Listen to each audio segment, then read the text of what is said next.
रविदास जी महाराज, संत कबीर, संत गुरु नानक देव जी एवं समय समय पर जन्मे सभी संत महापुरुषों को मैं चरण वंदन करता हूँ। शिक्षा के जनक ज्योतिबा फुले जी एवं सावित्रीबाई फुले जी, आरक्षण के जनक छत्रपति साहू जी महाराज, पेरियार रामास्वामी नायकर जी, गुरु नारायण गुरु जी, संत गाडगे बाबा, दलाई सिंह यादव आदि सभी महापुरुषों को सत वंदन नमन करते हैं।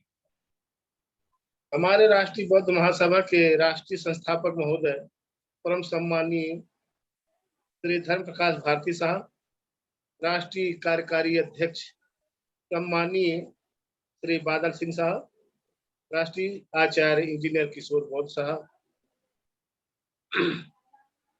एवं मुख्य अतिथि मान्यवर गुणवंत सुमरा जी साहब, प्रदेश संयोजक गुजरात। विशिष्ट अतिथि माननीय कैलाश वर्मा जी, सदस्य प्रदेश कार्यकारिणी उत्तर प्रदेश एवं संचालन कर रहे एडवोकेट माननीय तजिंदर बद्धन जी, राष्ट्रीय सचिव एवं प्रभारी जम्मू कश्मीर, लद्दाख, हिमाचल प्रदेश, पंजाब, चंडीगढ़।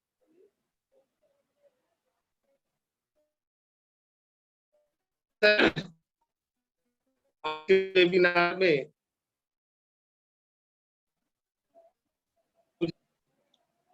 अध्यक्षता करने का जिम्मा सौंपा गया है।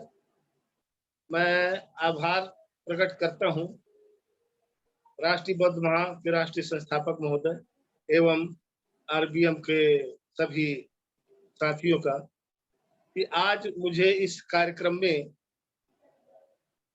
की अध्यक्षता करने की जिम्मेदारी सौंपी गई है। मैं बहुत ही गौरवान्वित महसूस करता हूं कि मुझ जैसे छोटे कार्यकर्ता को ऐसा जिम्मा सौंप करके मुझे गौरवान्वित किया है।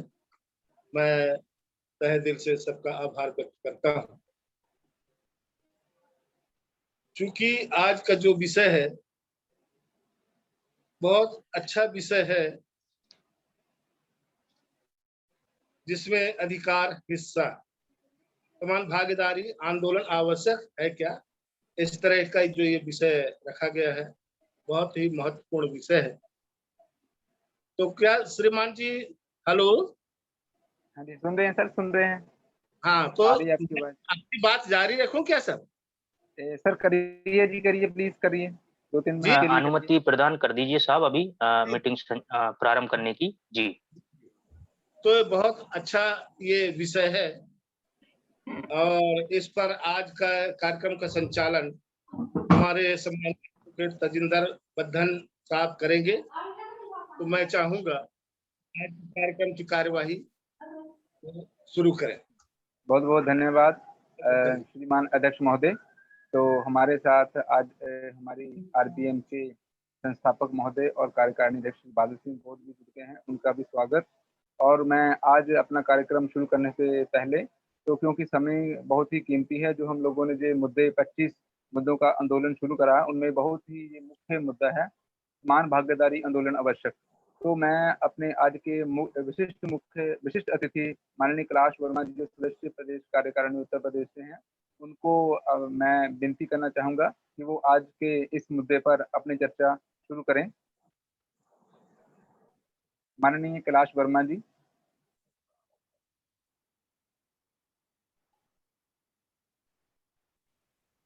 मेरी आवाज आ रही है?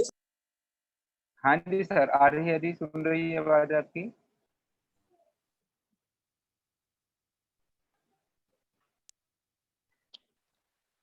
हेलो, माइक अनम्यूट कर लीजिए। हाँ जी जी, हो गया।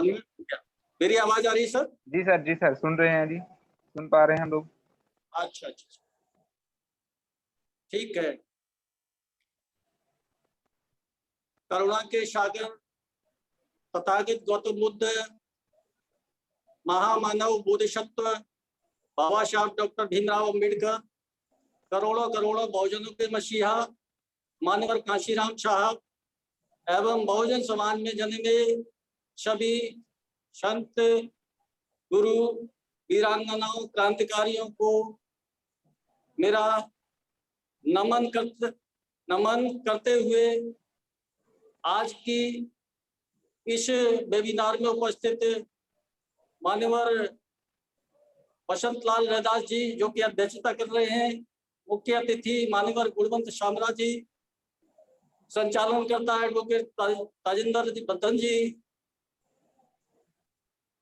राष्ट्रीय बौद्ध महासभा के संस्थापक माननीय धर्मप्रकाश भारती जी एवं आज की इस सभा में उपस्थित बादल सिंह बौद्ध जी एवं अन्य सभी पदाधिकारियों और उपस्थित सज्जनों को मेरा जय भीम नमो बुद्धाय। जय भीम। साथियों, आज का जो विषय है वो है अधिकार, हिस्सा, समान भागीदारी आंदोलन आवश्यक है। साथियों, 15 अगस्त 1947 को हमारा देश स्वतंत्र हुआ।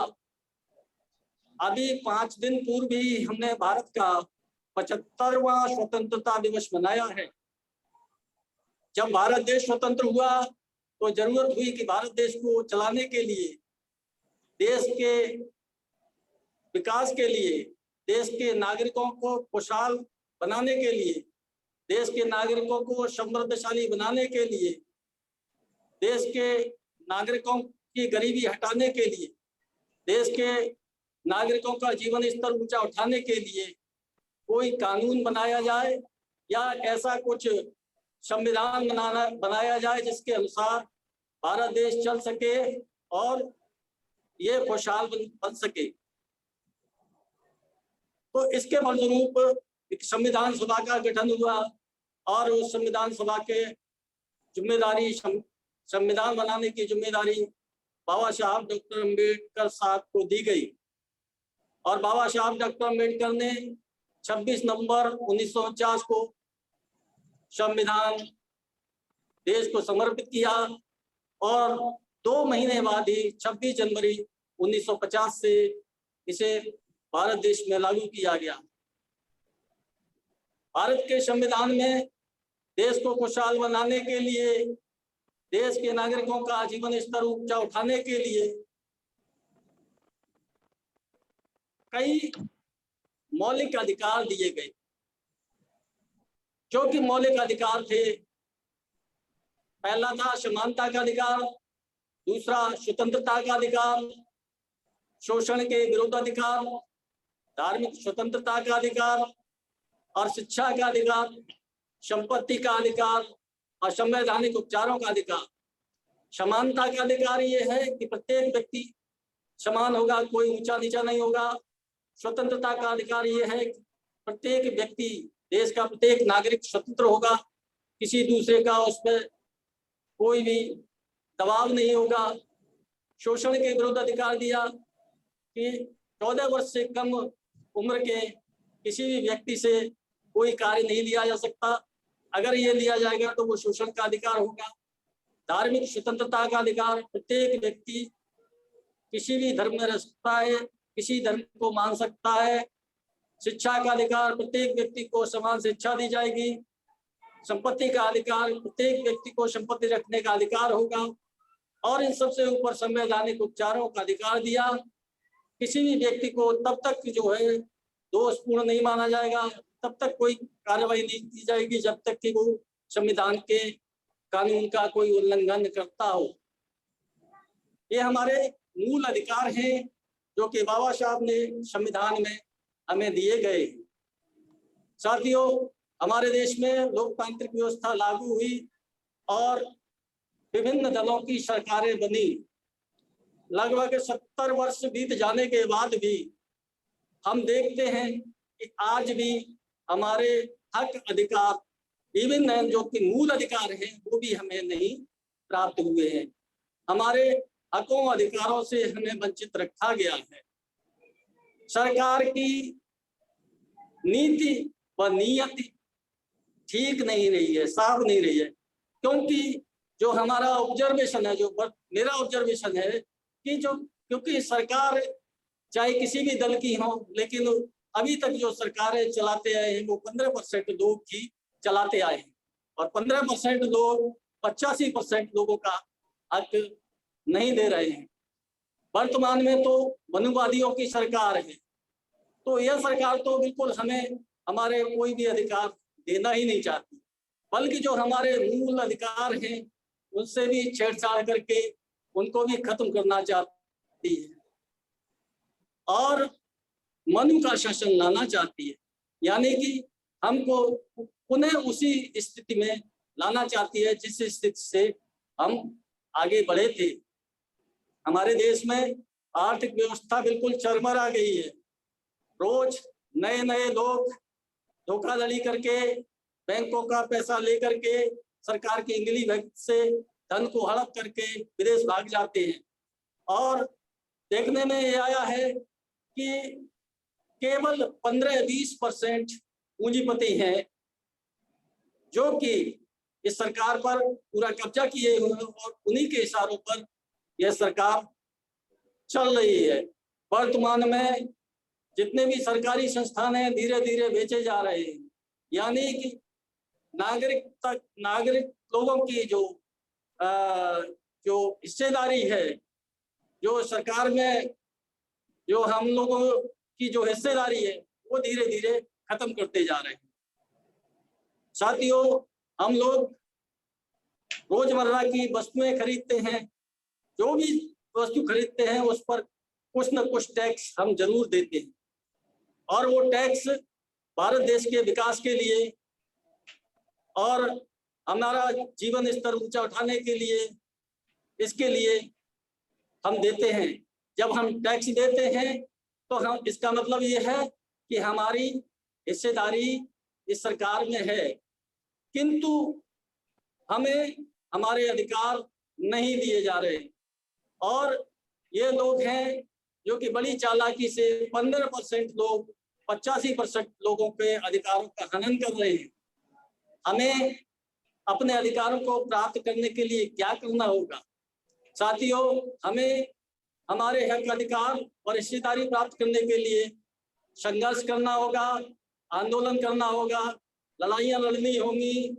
जैसा कि हमारा इतिहास बताता है, हमें संगठित रहना होगा, हमें संघर्ष करना होगा, हमें अपनी लड़ाई लड़नी होगी। और जैसा कि बाबा साहब डॉक्टर अम्बेडकर ने हमारे लिए हक अधिकारों की लड़ाई लड़ी और हमें यहाँ तक पहुँचाया, इसके बाद मान्यवर कांशीराम साहब ने भी हम आंदोलन किए, संघर्ष किया, बाबा साहब डॉक्टर अम्बेडकर के कारवां को आगे बढ़ाया और हमारे हक अधिकारों के लिए लड़े। मान्यवर साहब ने पहले बामसेफ बनाया, फिर DS4 बनाया और 14 अप्रैल 1984 को बहुजन समाज पार्टी का गठन किया। मान्यवर साहब ने संगोष्ठियां की, साइकिल मार्च किया, पैदल मार्च किया, और अंत में उन्होंने भी भागीदारी के लिए लड़ाई लड़ी और भागीदारी आंदोलन भी चला। जब ये भागीदारी चला, साहब का नारा होता था कि जिसकी जितनी संख्या भारी उसकी उतनी भागीदारी, 85 पर 15 का शासन नहीं चलेगा, नहीं चलेगा। और अंत में इस संघर्ष को मान्यवर साहब ने आगे बढ़ाया और उसके फलस्वरूप यूपी में बहुजनों की सरकार बनी, बहुजनों के विचारधारा वाले लोगों की सरकार बनी, और बहन कुमारी मायावती जी को 4 बार देश के सबसे बड़े राज्य उत्तर प्रदेश का मुख्यमंत्री बनाया। अतः हमें हमारे अगर हक अधिकार प्राप्त करने हैं, हमें हिस्सेदारी प्राप्त करनी है, तो हमें बहुजनों की सरकार बनानी होगी। हमें ऐसे विचारधारा के लोगों की सरकार बनानी होगी जो समता, समानता, बंधुत्व, भाईचारा की राह पर चलते हों। हमें इसके लिए आंदोलन करना होगा। वर्तमान में राष्ट्रीय बौद्ध महासभा के संस्थापक मान्यवर धर्मप्रकाश भारती जी इस कारवां को लेकर आगे चल रहे हैं। हमें उनके बताए हुए मार्ग पर चलना होगा हमें।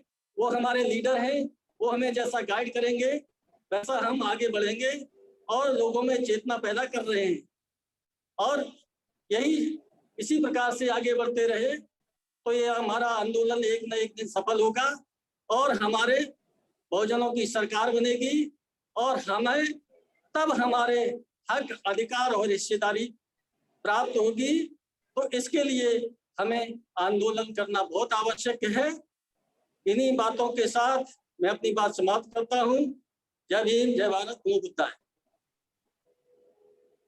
जय भीम, जय भारत जी। तो आज के हमारे विशिष्ट अतिथि कैलाश वर्मा जी ने बहुत ही महत्वपूर्ण विचार दिए। सबसे पहले उन्होंने ऐतिहासिक तथ्यों को बताते हुए संवैधानिक जो प्रावधान हमें मिले हैं हमारे महामानव, हमारे मुक्तिदाता भारत रत्न डॉक्टर भीमराव अम्बेडकर जी ने, जो हमें संविधान में जो लेकर दिए अधिकार हैं, तो उन अधिकारों की चर्चा करते हुए उन्होंने बताया कि किस प्रकार से हम लोग समान भागीदारी अपने इस समाज में ले सकते हैं। तो उन्होंने साथ में ये भी बताया कि इतना कुछ प्रावधान होने के बावजूद भी हम लोगों की भागीदारी नहीं है, तो हम लोगों को अधिकारों से वंचित किया जा रहा है। तो इन अधिकारों को जो हमारे वंचित कर रहे हैं, जो 15% लोग हैं, उन लोगों के खिलाफ हमें आंदोलन करना पड़ेगा। तो आंदोलन की शुरुआत हमारे RPM के माध्यम से हो चुकी है। तो मैं आगे की कार्रवाई चलाने के लिए हमारे जो मुख्य अतिथि हैं, क्योंकि उनके जो शब्द हैं, उनकी जो चर्चा होगी आज के विषय पर, तो बहुत ही महत्वपूर्ण होगी, तो हमारे लिए उपयोगी भी होगी। हम कोशिश करेंगे कि उसको उपयोगी सार्थक बनाने के लिए। तो मैं विनती करना चाहूँगा मुख्य अतिथि माननीय गुणवंत सम्राट जी, प्रदेश संयोजक गुजरात से। तो कृपया माननीय गुणवंत सम्राट जी, आप जो आज का जो विषय है समान भागीदारी आंदोलन आवश्यक है, तो इस पर चर्चा करें। तो हमें अपने विचारों से निहाल करें कि किस प्रकार से समान भागीदारी बहुजन समाज इस राष्ट्र में ले सकता है। माननीय गुणवंत सम्राट जी।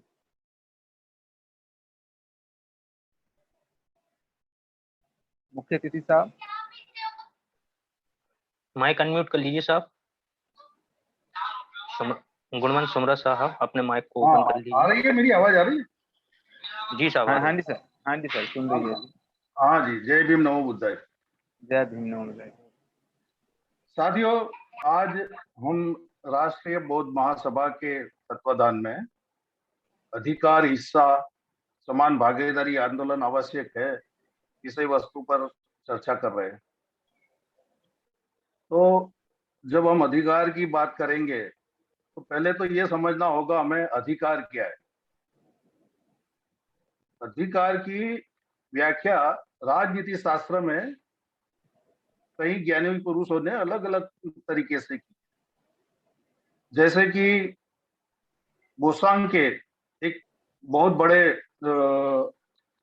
राजनीति शास्त्र के विद्यार्थी रहे, उन्होंने कहा है अधिकार वह दावा है जिसे समाज स्वीकार करता है और राज्य लागू करता है। मतलब कि आपका अधिकार, आपका वो दावा होना चाहिए जिसको समाज स्वीकार करता है, और समाज स्वीकार करेगा तो राज्य को बाध्य होगा उसको लागू करने के लिए। तो उसको लागू करने के लिए वो कायदे बनाता है, नियम बनाता है। वैसे ही टी.एस. ग्रीन ने कहा है अधिकार वह शक्ति है जिसकी मांग और मान्यता लोक कल्याण के लिए होती है।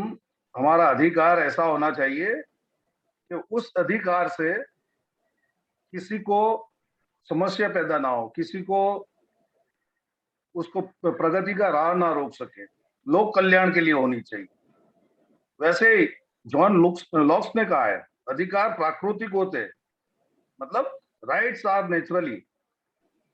अधिकार के बारे में ऐसा कहा गया है कि अधिकार आदमी या इंसान जन्म लेते ही उसको मिल जाता है। तो पृथ्वी पर जो भी व्यक्ति है उन सभी को अपना कल्याण, अपना दावा पेश करने के लिए एक अधिकार मिलता है। तो अधिकार कैसे मिलता है, अधिकार कैसे मिला है, उसकी बहुत बड़ी लंबी कहानी है। अधिकार, बाबा साहब आम्बेडकर यूरोप पढ़ने गए थे और वहां उन्होंने गहन अध्ययन किया और उन्होंने वहां से अधिकार के बारे में इतना ज्ञान प्राप्त किया। उन्होंने इधर भारत का संविधान बनाते समय ये खास ध्यान रखा कि हमारे फंडामेंटल राइट्स यानी कि मूलभूत अधिकार जो अमेरिका के संविधान से लिए गए, हमारे समता, स्वतंत्रता और न्याय का जो अधिकार है वो उन्होंने फ्रांस के संविधान से लिए है। तो अधिकार लेने के लिए फ्रांस या जो भी यूरोपियन कंट्री थे उन लोगों ने बहुत मेहनत करनी पड़ी, खून बहाना पड़ा। 1776 में अमेरिका को आजादी मिली और अमेरिका ने अपने संविधान में फंडामेंटल राइट्स दिए। फ्रेंच रिवॉल्यूशन हुआ 1789 में, उसमें इक्वालिटी, लिबर्टी एंड फ्रेटर्निटी वो अधिकार मिले। वो बाबा साहब ने वहां से वो अधिकार, उन लोगों ने, लाखों लोगों ने कुर्बानी दी थी और तब जाके उनको अधिकार मिला था। लेकिन बाबा साहब इतने ज्ञानी पुरुष थे, इतने बौद्ध धर्म के जो विचारों को मानने वाले थे, उन्होंने यहाँ एक बूंद भी खून ना बहने दिया और उन्होंने सारे ये अधिकार हमारे संविधान में इतनी अच्छी तरह से पिरो दिए कि छोटे से छोटे आदमी का विकास कैसे हो, उसके लिए उनको जो अधिकार मिलने चाहिए वो अधिकार उन्होंने दिलवाए। तो ये अधिकार तो मिल गए, अब उसमें हिस्सा, हमारा हिस्सा क्या है? बाबा साहब अम्बेडकर ने संविधान लिखा, उन्होंने सारे अधिकार उसमें संविधान में दे दिए, लेकिन उसका बंटवारा कैसा, हिस्सा कैसा होगा? तो उसके ऊपर मैं याद करना चाहूंगा एक बहुत चर्चित रुडियार्ड किपलिंग की कविता है, व्हाइट मैन्स बर्डन।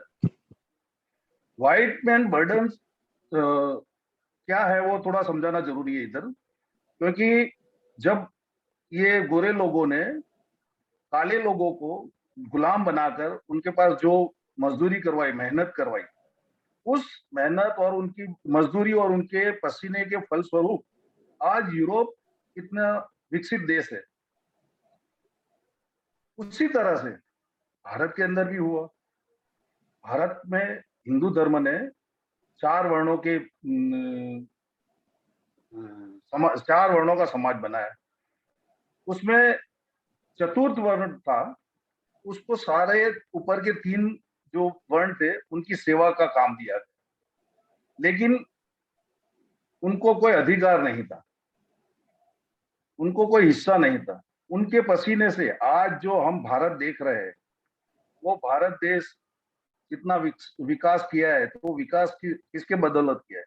जो चतुर्थ वर्ण के लोग थे, जिनको बाकी 3 वर्णों की सेवा करने के लिए बनाया गया था, उनके पसीने से भारत ने विकास किया है। आज जो कुछ भी है भारत में, वो चतुर्थ वर्ण के लोगों के पसीने की, मेहनत की बदौलत है और उनको उनके मेहनत पसीने के का जो हिस्सा है वो नहीं मिला है।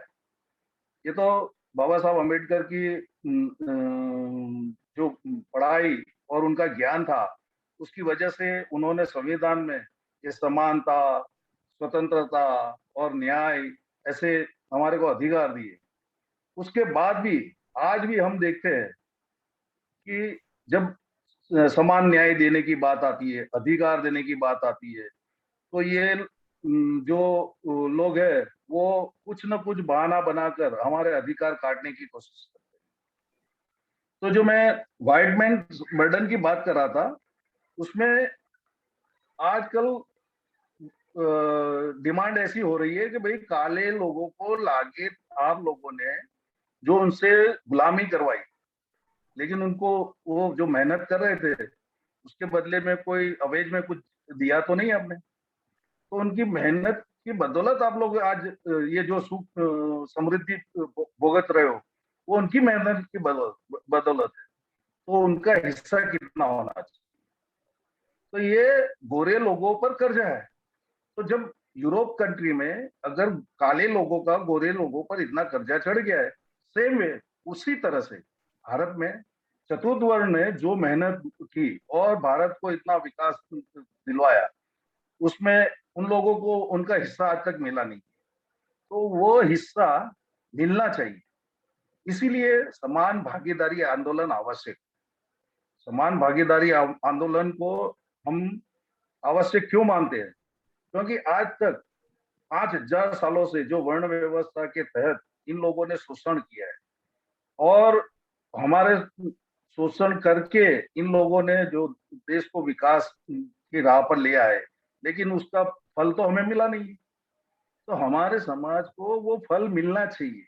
इसीलिए समान भागीदारी आंदोलन जरूरी है। बल्कि हम तो ये कहते हैं कि हम लोगों को तो इसके सूद के साथ वापस देना चाहिए। लोगों ने हम लोगों से जो मेहनत करवाया, आपने देखा होगा कि पहले गाँव में जैसे कि बार्बर है, तो वहां कोई बाल कटवाने गया तो उसको पैसा नहीं देता था। कुम्हार है, उसके पास मटका लेने गया तो उसको पैसा नहीं देता था। लोहार है, उसके पास कुछ लेने गए तो पैसा नहीं देता। दीपावली या तो जब फसल की कटाई होती थी तो थोड़ा बहुत धान उठा के दे देते। तो उनका जो हिस्सा है वो उनको मिला नहीं। तो आज तक जो हमारा शोषण हुआ है, वो शोषण को हमने उसको सूद के समेत वापस लेना है। और वो सूद के समेत हमारा जो हिस्सा वापस लेना है, इसलिए समान भागीदारी आंदोलन आवश्यक है। लेकिन ये कैसे मिलेगा? बाबा साहब ने बोला था कि भाई आप हुक्मरान बनो। जैसे मान्यवर कांसीराम साहब ने भी यही कहा है, हुक्मरान बनो। आप जब सत्ता में बैठोगे तब जाके आप आपकी आवाज बुलंद कर सकते। गरीब आदमी की आवाज कोई सुनता नहीं। तो आपको आपकी आवाज बुलंद करने के लिए आपको संसद में, विधानसभा में जाना पड़ेगा। आप छोटे से छोटा अगर एक शहर ले लो, आप जैसे कि मैं अहमदाबाद का हूँ, अहमदाबाद की मैं बात करूँ तो अहमदाबाद का बजट 10,000 करोड़ का है। अभी हम लोग जो टैक्स दे रहे हैं, उसके अलावा जो हमारा हिस्सा, हमारा कर्जा चढ़ा हुआ है इनके पर, वो हमको वापस लेना है। तो हमको क्या करना पड़ेगा कि उनके साथ भागीदारी करनी पड़ेगी। सत्ता में हमारी भागीदारी होगी, सत्ता में हम उनके साथ बैठे होंगे तो हम हमारा हिस्सा मांग सकेंगे। जब तक आप उनके साथ बैठ के बाकायदा उनको बोलोगे नहीं कि हमारा हिस्सा इतना बनता है, तब तक उनको समझ में नहीं आएगा। क्योंकि इस समाज का इन्होंने दो लोगों में बंटवारा कर दिया है। एक तो शासक समाज है और एक शोषित समाज।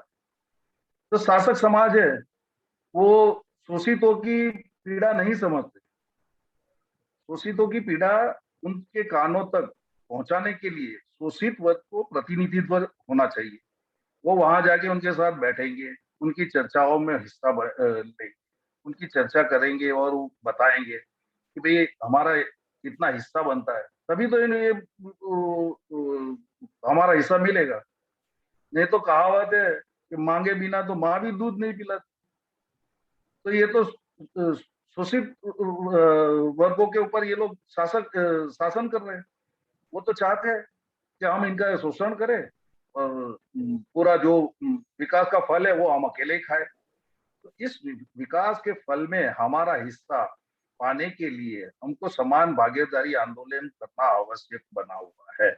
और उसके लिए हमारे समाज को जागरूक होना जरूरी है। हम जब तक जागरूक नहीं होंगे, हम एक नहीं होंगे। बाबा साहब अम्बेडकर ने कहा है, संगठित बनो, शिक्षित बनो और संघर्ष करो। आप संगठित नहीं है आप शिक्षित नहीं है, आपको पता नहीं है कि आपका इस शासन में कितनी हिस्सेदारी है, जब तक वो आपको पता नहीं है तो आप क्या जाके उनसे हिस्सा मांगोगे? आपका हिस्सा कितना लेना है वो तो आपको पता होना चाहिए। तो इसलिए शिक्षित होना जरूरी है। और उसके बाद भी ये सीधा सीधा हमारे को कोई हमारा हिस्सा तो देने वाले नहीं, तो उसके लिए संघर्ष करना है। तो संघर्ष भी करना है, और संघर्ष ऐसा करना है कि पहले शिक्षित हो, आपको पता हो कि मेरा हिस्सा कितना है। जैसे कि आप कहीं बैंक में चले गए, जब तक आपको पता नहीं आपके अकाउंट में कितना रुपया है, तो आप जाके बैंक में कैसे पैसा मांगो? अगर आपके अकाउंट में 100 रुपया ही पड़ा है और आप उसको बोला 1000 रुपया दो, तो नहीं देगा। तो इसी तरह इस देश में हमारा हिस्सा क्या है, वो जानने के लिए शिक्षित होना जरूरी है। शिक्षित नहीं होंगे तब तक आपको पता नहीं चलेगा आपने इस देश के विकास में आपकी पूर्वजों ने, आपके जो महापुरुषों ने, उन लोगों ने क्या क्या योगदान दिया है, और उसके हिसाब से आपको क्या फल मिल रहा है वो आपको पता नहीं चलेगा। इसलिए शिक्षित होना जरूरी है, और शिक्षित होके भी संघर्ष करना तो पड़ेगा ही। बिना संघर्ष आजकल कोई नहीं। जैसे कि मैंने आगे कहा कि यूरोप के देशों ने तो खून बहाया है, लेकिन बाबा साहब की बदौलत, बाबा साहब के ज्ञान के स्वरूप हमारे को संविधान में बड़ी अच्छे तरीके से हमारे अधिकार मिल गए। लेकिन जब जब तक आदमी का खून या पसीना नहीं बहाते तब तक उसको उसकी वैल्यू नहीं होती, उसकी कीमत पता नहीं होती है कि ये कितना बड़ा अधिकार का जो हिस्सा है वो हमारे हिस्से में है। हमारे को अधिकार दे के बाबा साहब ने हमारे पर कितना बड़ा उपकार किया है, वो लोगों को तब तक पता नहीं चलेगा जब तक वो फ्रेंच रिवॉल्यूशन, फ्रांसीसी क्रांति या यूएस का जो इंडिपेंडेंस वो नहीं पढ़ेंगे तब तक उनको पता नहीं चलेगा यूरोप के जो राजाशाही सामंतशाही से छुटकारा पाने के लिए लोगों ने बलिदान दिए, खून बहाया है, और तब जाके उन लोगों को स्वतंत्रता मिली है। और हमारे जो स्वतंत्रता है बाबा साहब ने उनके ज्ञान के फल स्वरूप हमारे को संविधान में बड़ी आसानी से दे दिए। तो उस ज्ञान का, उस फल का हम उपयोग करके हमारा हिस्सा मांग सकते हैं। और ज्यादा इस पर चर्चा ना करते हुए मैं राष्ट्रीय बौद्ध महासभा के संस्थापक अध्यक्ष जी का और सभी साथियों का आभार व्यक्त करना चाहूंगा कि अधिकार, हिस्सा और समान भागीदारी आवश्यक है। उसके पर चर्चा के लिए आज मुझे आमंत्रित किया, उसके लिए मैं उनका खूब खूब आभारी। जय भीम। जय भीम। नमो बुद्धाय जी, बहुत बहुत साधुवाद। आज के मुख्य अतिथि माननीय गुरुवंत सिंह जी ने जो विचार बताए हैं, सबसे पहले तो उन्होंने अधिकार की परिभाषा ही बता डाली कि अधिकार होता क्या है, और बाद में उन्होंने बताया कि ये अधिकार का उत्पत्ति कहाँ से हुई और हम लोगों को ये अधिकार कैसे मिल सकते हैं। तो साथ ही साथ उन्होंने यूरोपीय देशों से लेकर जो ऐतिहासिक तथ्य हैं वो बताए कि कैसे लोगों का शोषण यूरोप में होता रहा है। तो हमारे भारत में भी जो 4 वर्ण बने, तो जो बहुजन समाज का चतुर्वर्ण है, इसको कैसे शोषण करते हुए बाकी के लोग अमीर होते गए, जैसे उनके अधिकार भी बढ़ते गए और संपत्ति भी बढ़ती गई। तो ऐसे बहुत ज्यादा समाज में वो हो गया कि डिफरेंस हो गया। तो मैं आगे ये जो इन्होंने करी है चर्चा, इसमें मुख्य तौर पर उन्होंने उपाय भी बताए हैं कि कौन कौन से उपाय होने चाहिए हमारी समान भागीदारी के लिए। तो मुख्य तौर पर उन्होंने बताया कि हमें सत्ता में भागीदारी होना बहुत ही आवश्यक है। तो वो कैसे हो पाएंगे? हमें शिक्षा ग्रहण करनी पड़ेगी, शिक्षा ग्रहण करके संगठित होना पड़ेगा, संगठित होकर हमें संघर्ष करना पड़ेगा, जो कि हमारे मुक्तिदाता डॉक्टर भीमराव अम्बेडकर जी ने हमें बताया है। तो उसका विवेचन करके, उसकी चर्चा करते हुए हमारे मुख्य अतिथि साहब ने बहुत ही अच्छे ढंग से जो आज के कार्यक्रम का विषय होना चाहिए था, उस पर बहुत ही गंभीर रूप से चर्चा करी, जो सभी वक्ता, जो श्रोतागण हैं, सभी के लिए वो महत्वपूर्ण सिद्ध होगी। तो मैं हमारे संस्था के कार्यकारिणी अध्यक्ष माननीय बादल सिंह बोध जी भी जुड़े हैं, तो मैं भी उनसे अनुरोध करना चाहता हूं कि वो कुछ शब्द आज के विषय पर बोलें, तो फिर हम इस कार्यक्रम के समापन की ओर बढ़ें, क्योंकि समय भी होता जा रहा है। तो हमारे अध्यक्ष जी बात रखेंगे लास्ट में, आज की जो सभा की अध्यक्षता कर रहे हैं जी, उनको आमंत्रित कीजिए जी। ठीक है जी। तो माननीय बसंत लाल दयादास जी तो इस विषय पर चर्चा करें। जो हमारे आज की कार्यक्रम की अध्यक्षता कर रहे हैं माननीय बसंत लाल दयादास जी, कृपया चर्चा शुरू जी। करें। हाँ, आ रही, मेरी आवाज आ रही है? जी सर, आ रही है, आ रही है। जी, बहुत बहुत धन्यवाद संचालक जी। आपकी तरफ से मुझे संकेत मिला है कि मैं भी कुछ अपनी बात रखूं। तो जैसा कि आज के वेबिनार में जो विषय दिया गया था, बहुत ही महत्वपूर्ण विषय पर हमारे दो साथी मुख्य अतिथि एवं विशिष्ट अतिथि का जो उद्बोधन हुआ है, उसमें हमारे गुजरात प्रदेश से गुणवंत सुमरा जी के उद्बोधन में ये बात निकल करके आई है कि अधिकार को प्राप्त करने के लिए हमें अपने कर्तव्यों का भी निर्वहन करना पड़ेगा। बिना कुछ किए अधिकार कभी प्राप्त नहीं होते। वर्मा जी ने, कैलाश वर्मा जी, सदस्य प्रदेश कार्यकारिणी उत्तर प्रदेश, इन्होंने भी अपने वक्तव्य में बहुत अच्छी बात कही है। सभी संत महापुरुषों के त्याग तपस्या को उन्होंने इंगित किया है और उन्होंने भी कहा कि जो अधिकार हमें मिलना चाहिए वह सरकार की तरफ से नहीं मिल रहा। इन दो वक्तव्यों के उपरांत मैं भी इसमें अपनी बात कुछ रखना चाहता हूं। जैसा कि आज का ये विषय है कि अधिकार, हिस्सा, समान भागीदारी, आंदोलन आवश्यक है कि नहीं। तो इस बात पर मैं ये कहना चाहता हूं कि यह अधिकार और हिस्सा की जो बात है, हेलो हाँ जी, हेलो, हाँ सर, सुन रहे हैं जी आवाज। जी जी, साहब आप कंटिन्यू रखें जी। ये अधिकार और हिस्सा की जो परंपरा है ये आज से नहीं, ये बुद्ध काल से चली आ रही है, जहां पर हमेशा अधिकार की बात की गई है, हिस्सेदारी की बात की जाती रही है।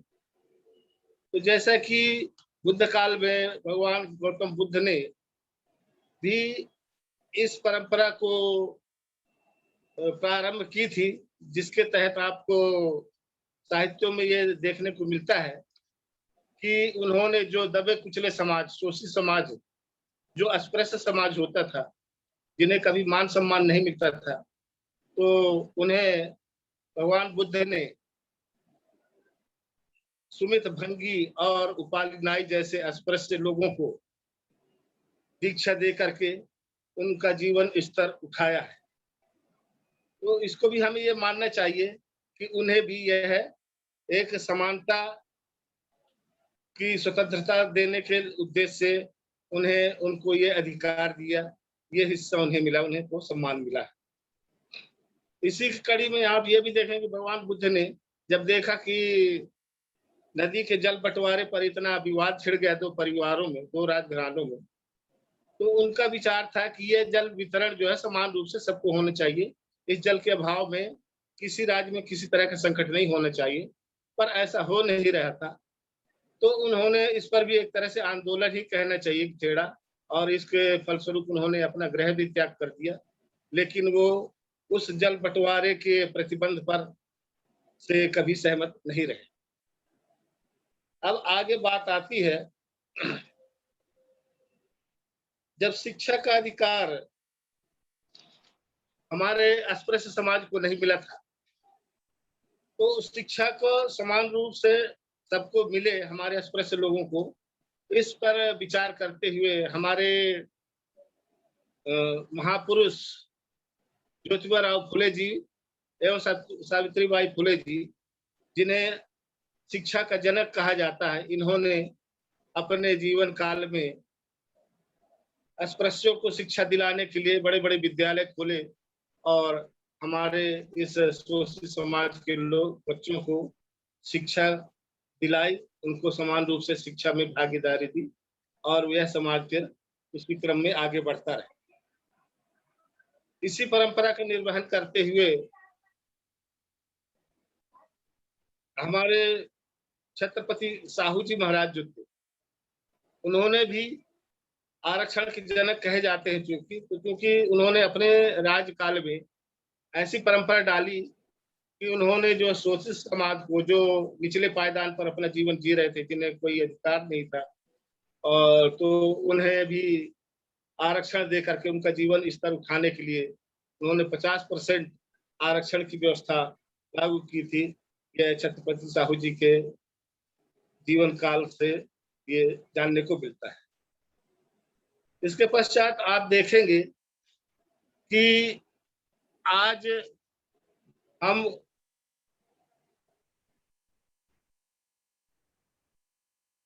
जिन्हें दुनिया में नंबर 1 के विद्वान कहे जाने वाले, symbol of knowledge, Bodhisattva, Bharat संविधान, विश्व रत्न बाबा साहब डॉक्टर भीमराव अंबेडकर जी, जो बहुत ही कड़े संघर्ष के बाद उन्हें भी अपने समय में शिक्षा का अधिकार नहीं था।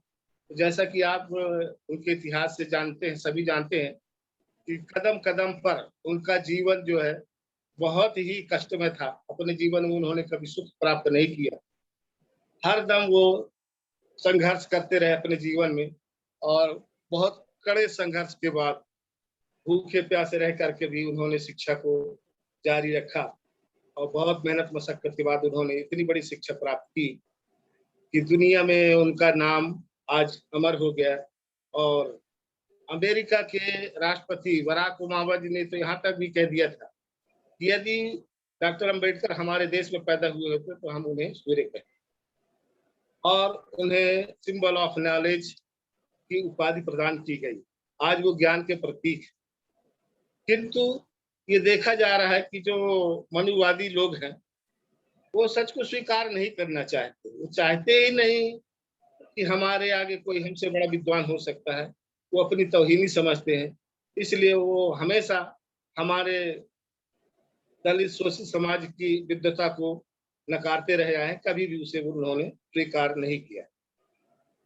तो क्योंकि बाबा साहब अंबेडकर जब इतने कष्ट के बाद और उनको बड़ी शिक्षा प्राप्त की और उन्हें ऐसा मौका मिला कि संविधान सभा में जाने का मौका मिला, उसके वो चेयरमैन बने और संविधान निर्माण करने का उन्हें जब अवसर प्राप्त हुआ तो उन्होंने इस शोषित समाज के लिए काफी बड़े बड़े उसमें प्रावधान रखे।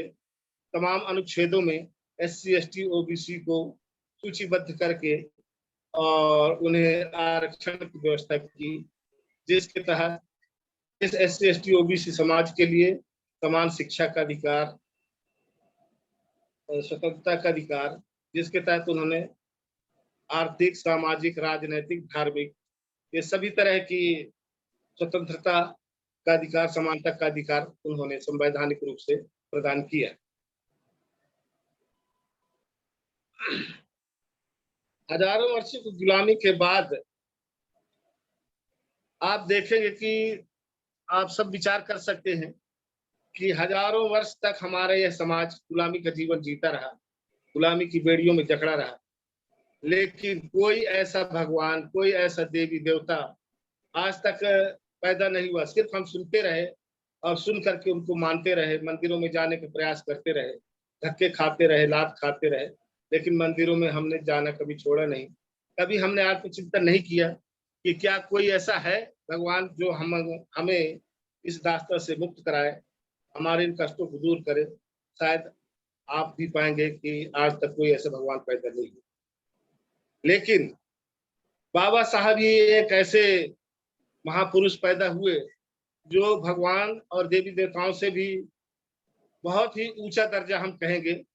उन्हें क्या नाम देंगे, शायद कल्पना से भी परे होगा। बाबा साहब जब उस लायक बने तो उन्होंने हमारे लिए सारे अधिकार दे दिए, और इतना अधिकार दे दिए कि जिसके बल पर आज हम इस संगठन के प्लेटफॉर्म से मनचाही बात अपनी रख रहे हैं, मनचाही बात बोल रहे हैं और सब सुन रहे हैं। तो ये इतना बड़ा जो संगठन बना है, विभिन्न संगठन, आज बहुजन समाज के हजारों संगठन बने हुए, ये बाबा साहब की ही देन है कि इन्होंने हमें इतना अधिकार और हक दिया कि आज हम स्वतंत्र विचरण करते हैं, स्वतंत्र अपनी बात रखते हैं, हर तरह की संपत्ति रखने का अधिकार, सब कुछ अधिकार तो हमको मिल चुका है। आरक्षण का जो अधिकार मिला है, तो हम ये देखते हैं कि हमसे 2-3 पीढ़ी पहले, आज से 50 वर्ष पहले से शुरुआत हुई और लगभग 30-35 साल पहले तक जब लोग हमारे ग्रेजुएशन करने लगे, 40 साल 50 साल पहले ग्रेजुएशन करके कुछ नौकरी में आए, कोई बाबू मास्टर पटवारी बने, आईएएस आईपीएस भी बने और मंत्रालयों में भी उन्हें जगह मिली। वो जब उस जगह तक पहुंचे तो वो लोग वहां जा करके ऐशो आराम की जिंदगी जीने लग गए, संघर्ष को वह भूल गए। जबकि बाबा साहब ने 3 मूल मंत्र दिया था कि शिक्षित बनो, संगठित हो, संघर्ष करो। लेकिन हमारे पूर्वजों ने जो शिक्षा पाई और उसके बदौलत उन्हें जो नौकरी मिली, अधिकार हक मिले, वो सिर्फ अपने अधिकारों तक सीमित रह गए, अपने परिवार बाल बच्चों तक ही सीमित रह गए और समाज की उन्होंने उपेक्षा कर दी, नजरअंदाज कर दिए कि समाज की भी कुछ आवश्यकताएं, हमारी जिम्मेदारी है, तो उन्हें निर्वहन करना है। मैं कहना ये चाहता हूं कि आरक्षण, जैसे आज हम देखें अधिकार और आरक्षण की बात तो हम करते हैं, तो आरक्षण कैसे मिलेगा, अधिकार कैसे मिलेंगे, इस पर भी विचार करें। क्या अधिकार, कभी भी आप इतिहास उठा करके देखें, जब ये राजतंत्र होता था पूरी दुनिया में, खंड खंड में सब राजाओं के राज्य चला करते थे और जब एक दूसरे को जीतने के लिए वो जाते थे तो क्या उन्हें ऐसे सहज ही वो अधिकार मिल जाता था? दूसरे राज्य के राजपाट क्या ऐसे ही मिल जाते थे सहज में? उसके लिए उन्हें कितना संघर्ष करना पड़ता था, मार काट, त्याग, बलिदान सब कुछ करना पड़ता था, तब जा करके उन्हें वहां का राजपाट, अधिकार वो सब छीन लेते थे, मिल लेते। कुल मिलाकर मैं ये कहना चाहता हूँ कि अधिकार भीख नहीं है कि हम किसी के सामने हाथ फैलाएं और हमें कोई भीख दे देगा। अधिकार है, अधिकार को अधिकार की तरह लेना पड़ेगा, छीन करके लेना पड़ेगा और अधिकार लेने के लिए बहुत कड़े संघर्ष की आवश्यकता है, आक्रामक संघर्ष की आवश्यकता है। हम चाहें कि हमें बाबा साहब ने संविधान में अधिकार दे दिए हैं, वर्णित है, तो वैसे सरकार हमको सहज में दे दी हुई, ये संभव बिल्कुल भी नहीं। आप पिछले 75 साल के इस समय में देखेंगे कि सरकार ने क्या दिया है। यदि सरकार सही ईमानदारी से संविधान में दिए गए प्रावधानों के अनुसार कार्य करती, तो 20 साल में एक ऐसी पीढ़ी खड़ी हो जाती कि आज इस देश में आज न कोई दलित होता, न शोषित होता, न गरीब होता, न अशिक्षित होता, सब कोई संपन्न होते, सुखी होते और यह देश, जैसा कहा जाता है कि सोने की चिड़िया था ये कभी भारत, पुनः वो उसी स्थिति में पहुंच गया होता। आज सब लोग कहते तो हम अनिवार्य लोग कि ये भारत सोने की चिड़िया था, पर ये सोने की चिड़िया किस काल में था, कब था, ये कभी वो नहीं बताते, क्योंकि वो जानते हैं कि बुद्ध काल में ही, सम्राट अशोक के काल में ही यह भारत सोने की चिड़िया था। तो ऐसी व्यवस्था थी, इतनी समुचित व्यवस्था थी, तब ये जा करके भारत सोने की चिड़िया कहा जाने लगा था।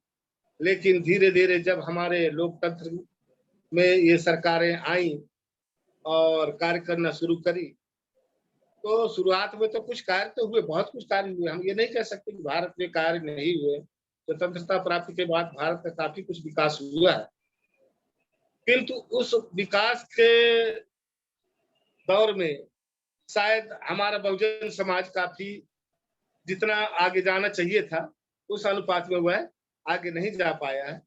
तो हम इसमें मानेंगे कहीं ना कहीं सरकार इसके जिम्मेदार है और हमारा समाज भी जिम्मेदार है, क्योंकि जिन्हें शिक्षा प्राप्त हो गई उन्होंने संघर्ष नहीं किया, वो अपने ऐशो आराम में अपना जीवन बिताने लग गए। उसी का परिणाम है कि उनकी जो नई जनरेशन है वह फिर भटकने लग गई और दिशा विहीन हो। आज वर्तमान सरकार को देख सकते हैं, इस सरकार का एक ये उद्देश्य हो गया जब उन्होंने देखा कि यह बहुजन समाज आरक्षण के बल पर आईएएस आईपीएस बड़े बड़े पदों में जा रहा है, मंत्रालयों में जा रहा है और यह भी अपने समाज को सुधारने में लगा हुआ है। कहीं ऐसा ना हो कि ये भी बाबा साहब की राह पर चल करके और सब कुछ ये छीन ले, तो हमारे लिए बचेगा क्या? उन्होंने जब देखा तो उन्होंने हमारे रास्ते को रोकने के लिए आज देश में बड़े बड़े जितने भी बड़े संस्थान हैं, सभी बड़े बड़े उद्योग, शिक्षा संस्थान है, सबका निजीकरण करने पे लगी हुई है, एक के बाद एक। क्योंकि सरकार को पता है कि जब तक ये सरकारी संस्थाएं रहेंगी देश के अंदर में, उद्योग धंधे व्यापार रहेंगे, शिक्षा रहेगी, तो ये लोग उसके बल पर आरक्षण प्राप्त करते रहेंगे और आगे बढ़ते रहेंगे। और एक दिन ऐसा आएगा कि ये शिखर पर पहुंच जाएंगे, राजसत्ता हासिल कर लेंगे और फिर हमें भिखारी बनना पड़ेगा, पहले की तरह भीख मांगने की परंपरा में हमें फिर से आना पड़ेगा। इसलिए वो सरकार ने जब देखा कि ये स्थिति बहुत गड़बड़ है, तो उन्होंने अंकुश लगाने के लिए, डायरेक्ट अंकुश लगाएंगे तो बगावत होगी, बड़े बड़े आंदोलन होंगे, तो सरकार ने एक बहुत बढ़िया तरीका अपनाया कि सबका निजीकरण कर दो। आज शिक्षा जैसे संस्थानों को उसका निजीकरण करके उसका व्यापारीकरण कर दिया। आज निजी हाथों में शिक्षा चली गई है, मनमाने ढंग से स्कूल कॉलेज चल रहे हैं, बड़े बड़े इंग्लिश मीडियम स्कूल चल रहे हैं और भारी भरकम रकम वसूली जा रही है। आज देश में जो अधिकांश जनता ग्रामीण क्षेत्रों में निवास करती है, वहां जो बच्चे पढ़ने जाते हैं शासकीय स्कूलों में, तो सरकार ने एक ऐसी व्यवस्था लागू कर दी देखने के लिए। तो ये हो गया कि हम बहुजन समाज के बच्चों के सुख सुविधा के लिए मिड डे मील हमने चलाया है, उनके लिए बहुत सारी व्यवस्था हमने करके रखी है। तो देखने में तो ऐसा आता है कहने के लिए, लेकिन वास्तविकता में अगर जाए उस पर विचार किया जाए तो यही बात निकल करके आती है कि मिड डे मील एक स्कूल में 1 या 2 टीचर होते हैं प्राइमरी स्कूलों में, और वहाँ पब्लिक स्कूल जो डीपीएस केवी डीएवी जैसे स्कूलों में आप देखेंगे कि नर्सरी से ही स्टार्ट हो जाता है, प्राइमरी की 5वीं तक के कक्षा तक के लिए अलग अलग विषयों के अलग अलग टीचर होते हैं। किंतु गांव के स्कूलों में सिर्फ 1-2 ही टीचर होते हैं जो कक्षा 1 से 5 तक के बच्चों को पढ़ाते हैं। उसी बीच में उन्हें बच्चों को भोजन भी कराना है, सारी रिपोर्ट तैयार करनी है, शासन प्रशासन को भेजनी है। तो आप समझ सकते हैं कि वो शिक्षा कैसी होगी, उसकी गुणवत्ता क्या होगी। निश्चित है उस गुणवत्ता में कोई रस नहीं है, कोई सुधार नहीं है उसमें, और बच्चे वो इसी तरह किसी तरह जो 12वीं पास कर लेते हैं।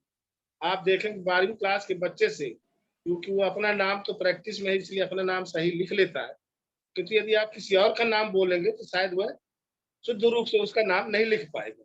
ये स्थिति है। अब सरकार ने शिक्षा की ऐसी व्यवस्था करी है, इस देश के अंदर में भिन्न भिन्न जगहों पर भिन्न भिन्न स्कूलों में भिन्न भिन्न प्रकार की शिक्षा पद्धति लागू।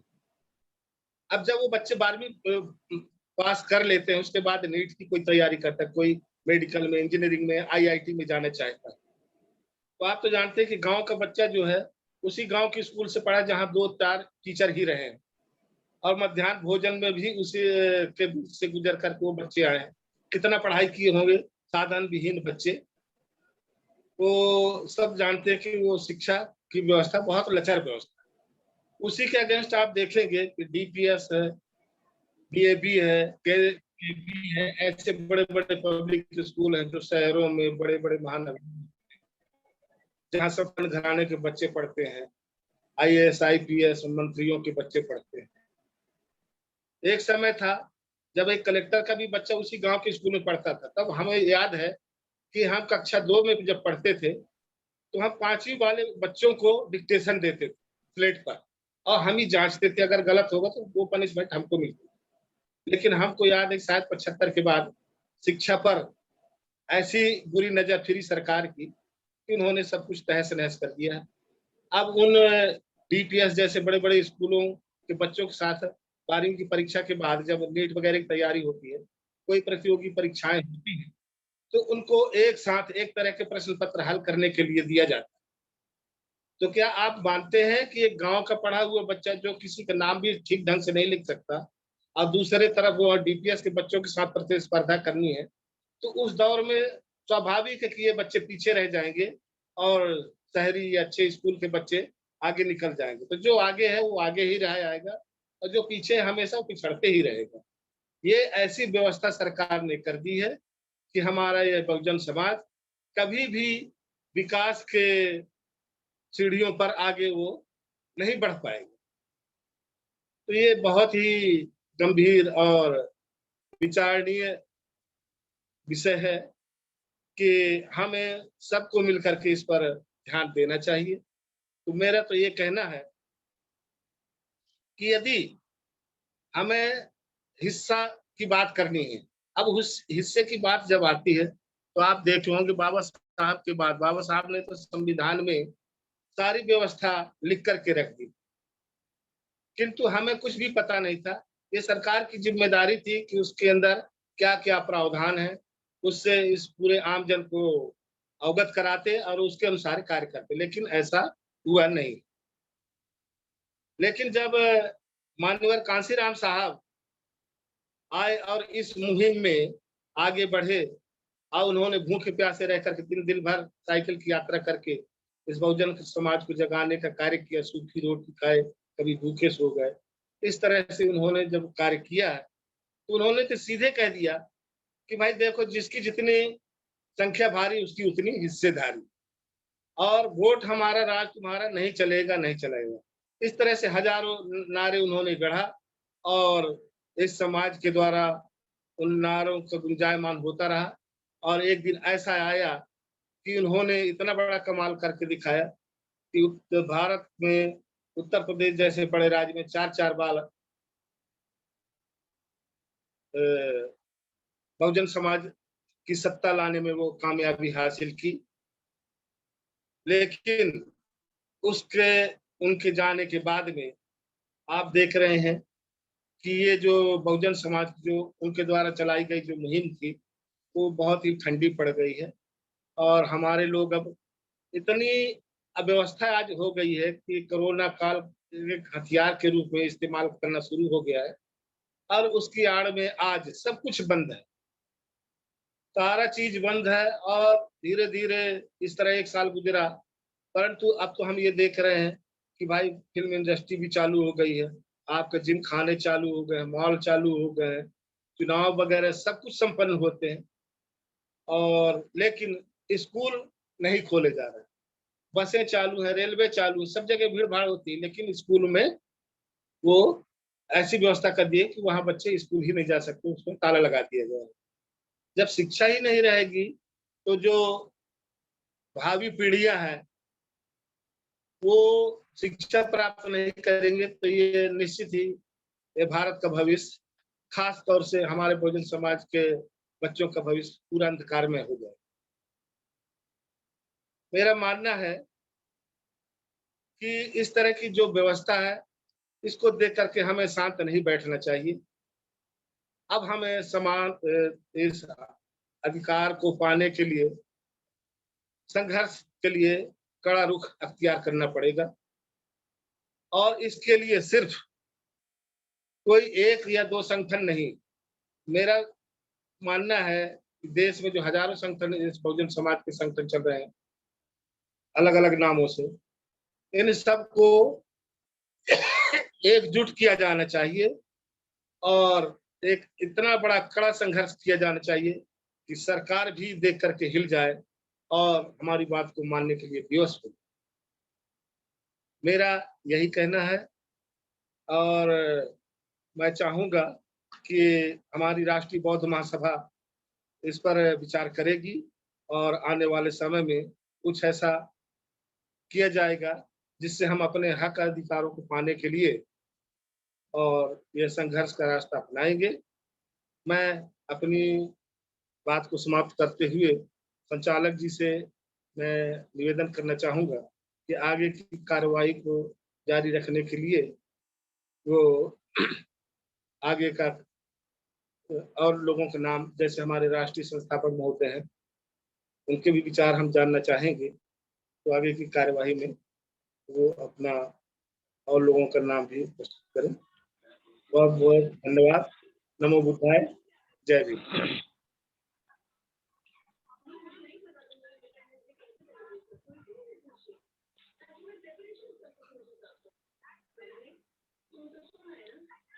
शायद संचालक जी का नेटवर्क वीक हो गया है, इस वजह से शायद वो उनकी आवाज नहीं आ रही है।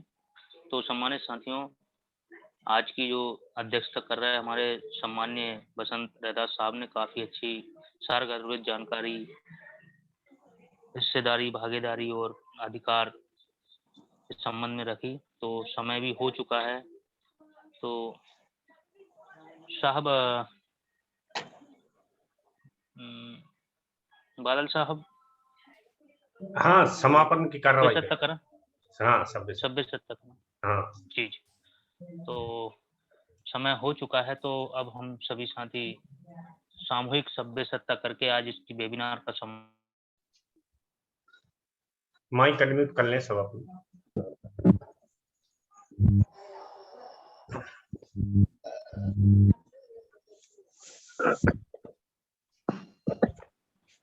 अध्यक्ष जी बोलना चाहिए आपने 2 मिनट। जी अध्यक्ष जी आप 2 मिनट बोलो ना।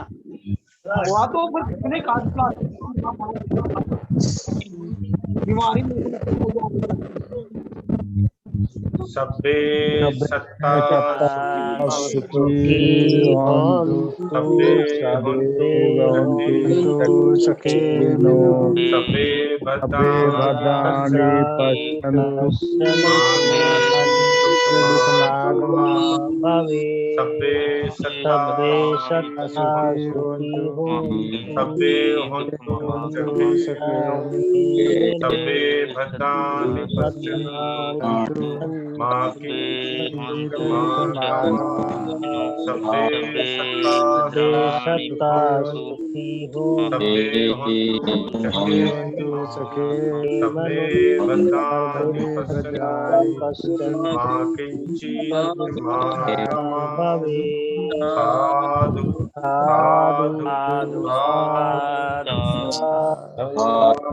दम नमामि धम्मं नमामि संघं नमामि। आज के वेबिनार के समापन मंगल हो, सब मंगल हो, सबका मंगल। उपस्थित आदरणीय सादर नमो बुद्धाय। संसार के सारे प्राणी सुखी रहें, निरोग रहें, खुशहाल रहें।